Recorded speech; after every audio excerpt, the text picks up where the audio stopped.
in which the first verses were in relation to Sayyidina Ibrahim alayhi salatu wasalam and his discussion with the idol worshippers and his establishing proof against them. And one emphatic way that he did this was by breaking the idols apart from the big one.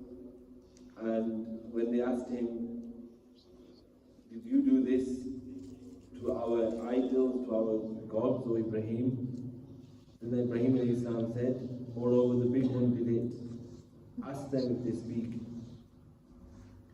So this established proof against them that these idols don't even speak, and yet they were worshipping them, and that these idols neither benefit nor harm. So Sayyidina Ibrahim alayhi salatu said, woe upon you and what you worship besides Allah subhanahu wa ta'ala. Do not have intellect to understand that these idols are not worthy of worship. So they said that Ibrahim alayhi salatu wasalam should be burnt in the assistance of their idols. That out of the assistance of their idols they should gather the fire and burn Ibrahim alayhi salatu wasalam. The tafsir works mention that they gathered such a huge fire that they could not physically place Ibrahim alayhi salam into it. So they made a catapult that they would throw Ibrahim alayhi salatu wasalam from far into the fire. In the Quran, Allah subhanahu wa ta'ala states that we said, O fire, be cold and safe for Ibrahim alayhi salatu wasalam. So Sayyidina Ibrahim alayhi salatu wasalam, even though they threw him into the fire, was saved and was protected. And that fire was cool for him. It's mentioned within the narrations that Sayyidina Jibreel alayhi salatu wasalam came to Sayyidina Ibrahim and said, can I help? And Ibrahim alayhi salatu wasalam said, I do not have any need with you. And then Sayyidina Jibreel said, then ask Allah subhanahu wa ta'ala. And the words of Ibrahim alayhi salam in response were, Hasbi an su'ali ilmuhu bihali. His knowledge of my state is sufficient for me, that I do not need to ask in his court when he is aware of my state. So Ibrahim alayhi salatu wasalam, we learn that trust in Allah subhanahu wa ta'ala from him, and it's from him that we learn the words of Hasbunallah wa ni'mal wakeel, ni'mal mawla wa ni'mal nasir. That Allah is sufficient for us and the best of protectors and the best of helpers. In the same way, the situation of Sayyidina Ibrahim alayhi salatu wasalam's children and the prophets alayhi salatu wasalam from his progeny are mentioned, and specifically Sayyidina Ishaq alayhi salatu wasalam, and in the same way Sayyidina Lut alayhi salam and how he was saved from the tyranny of his nation, and Sayyidina Nuh alayhi salatu wasalam, Sayyidina Dawood and Sayyidina Sulaiman alayhi salatu wasalam, and the power and the control that Sayyidina Sulaiman alayhi salatu wasalam was given in terms of over the winds and over the creatures. And in the same way, Sayyidina Ayyub alayhi salam and his patience in difficulty and in illness, and Sayyidina Yunus alayhi salatu wasalam and his state whilst in the realms of darkness within the fish, and he said, La ilaha illa anta subhanaka inni kuntu min al-zalimeen. And these words have become the words that are known as Ayatul Karima, the words which are from those mentioned within the narrations to be powerful to the extent that it means for acceptance of dua. And in the same way, Sayyidina Zakaria alayhi salatu wasalam and his dua for Sayyidina to progress with a child, and the glad tidings given to him of Sayyidina Yahya alayhi salatu wasalam. And then amongst the verses also is that Rasulullah sallallahu alayhi wasallam has only been sent as a mercy for the entire world and universe.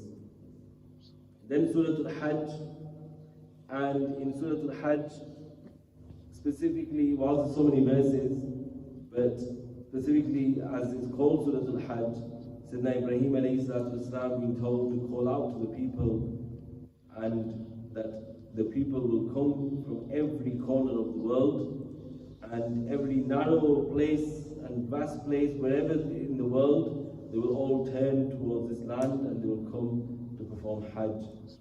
And in Surah Al-Hajj, there are two sajdat al-tilawah, meaning written, even though the last one is according to Imam al-Shafi'i rahimahullah ta'ala.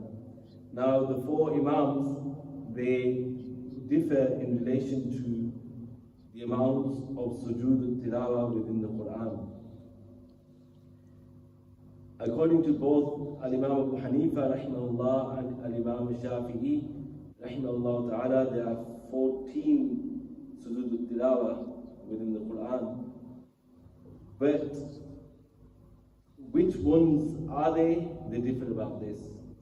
And Imam Malik rahimahullah, according to him, there are 11 sujood al-tilawah. After Surah Al-Hujurat, meaning in the Tibal al-Mufassal onwards, wherever there is sujood tilawah, wherever there is sajdat tilawah, Imam Malik rahimahullah does not class that to be sajdat tilawah. For example, at the end of Surah Al-Najm, and in the last juz in Surah Al-Inshiqaq and Surah Al-Alaq. Somebody has asked a question in relation to this, and the basis for this amongst the fuqaha is very, there's various reasons they mention. But specifically, why do we as Ahnaf, followers of Imam Abu Hanifa rahimahullah, not do sajdat tilawah in the last, one of the last verses of Surah Al-Hajj? Is because the sujood tilawah that is done due to the command to do sajda. Where there's a command to do sajda, then we go into sajda. There's actually an answer that we wrote and was verified by our Ustad, Imam Mufti Shamsul Huda, Hafizahullah. I will send it inshallah to Sufi Sahib in relation to the wisdom behind sujood al-tilawah, why do we do it. But in terms of this, the verse that is towards the end of Surah Al-Hajj, it's the sajda of salah, according to us. And how is that? Ya ayyuhalladhina amanu ruk'u wasjudu wa'budu rabbakum. So ruku and sujood are mentioned. Therefore the command here is not to do sajda alone, but rather the command is to do sajda of salah along with ruku. And for that reason, we as Imam Abu Hanifa rahimahullah, his school, the understanding is that there is no sajda tilawah at this point. In Surah Al-Mu'minun, there's many verses that we could turn to, but including specifically, there was an ayah in Surah Al-Hajj as well about the creation of the human being and the stages in which the human being is created and formulated, and how the fetus develops within the womb of the mother. These are concepts that science has learnt many years after, and Islam told us so many years before. But the key thing to remember is that the Quran is haqq and science is often based upon theories. So we cannot make the Quran conform to science, but rather we will make science conform to the Quran. And lastly, we started Surah Al-Nur, and in the beginning verse of Surah Al-Nur is the condemnation of zina and the punishment according to Islamic law for zina, and also the condemnation of those who accuse others wrongfully of zina. And then specifically the last verses are in relation to Sayyidah Aisha as-Siddiqa radiyallahu ta'ala anha and her purity from the accusations of the hypocrites and the mistake made by those blessed individuals who, sadly, a few of them fell into an error by following the footsteps in this way of and falling into the trick of the hypocrites, where they made accusations. But this was for us to learn. And then they did tawbah, the Sahaba, those Sahaba who made this accusation, they did tawbah and were forgiven. and therefore they are free from blame after doing tawbah. The words, the ayah that I will conclude upon from those verses is إِنَّ الَّذِينَ يُحِبُّونَ أَن تَشِيعَ الْفَاحِشَةُ فِي الَّذِينَ آمَنُوا. Indeed, those who love that fahisha, that evil spread amongst those who believe, لَهُمْ عَذَابٌ أَلِيمٌ فِي الدُّنْيَا وَالْآخِرَةِ. For them is a painful punishment in the world and in the hereafter. وَاللَّهُ يَعْلَمُ وَأَنْتُمْ لَا تَعْلَمُونَ. Allah knows and you do not know. We live in a time of mass transmission of information, of spreading information, of often spreading gossip and spreading rumors and spreading things about others. Allah subhanahu wa ta'ala says, those who love to spread this, for them is a painful punishment in the dunya and in the hereafter. Even the action of zina itself, those who are punished for this, when they have done tawbah, then one should not condemn them after their tawbah. Sayyidina Ma'iz al-Aslami radiyallahu ta'ala an was punished for zina. The Sahaba ridwanu alayhim ajma'een, some of them were saying words about Sayyidina Ma'iz al-Aslami.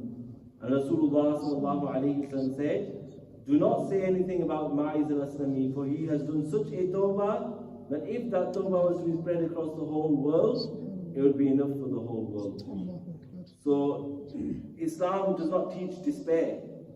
Even for that sinner who is punished, he faces a severe punishment. But Islam does not teach hatred for that sinner, because even in that state where that sinner is being punished, physically punished, but it does not mean that we are making him despair from Allah's mercy. If he does tawbah, then he can still gain proximity to the court of Allah subhanahu wa ta'ala. And we never close the doors of Allah's mercy for anyone. And who are we to close that door? And who are we to make ourselves have authority over that mercy, which is vast? For we are in need of that mercy, and we are in need of that forgiveness. And we ask Allah subhanahu wa ta'ala to encompass us all with His mercy and forgiveness, and to protect us from these evils that exist within our society, and to enlighten our hearts and our lives and our graves with the Quran, with the nur of the Quran. اللهم صل وسلم وبارك على سيدنا محمد وعلى آله عدد إنعام الله وإفضاله. سبحان ربك رب العزة عما يصفون وسلام على المرسلين والحمد لله رب العالمين.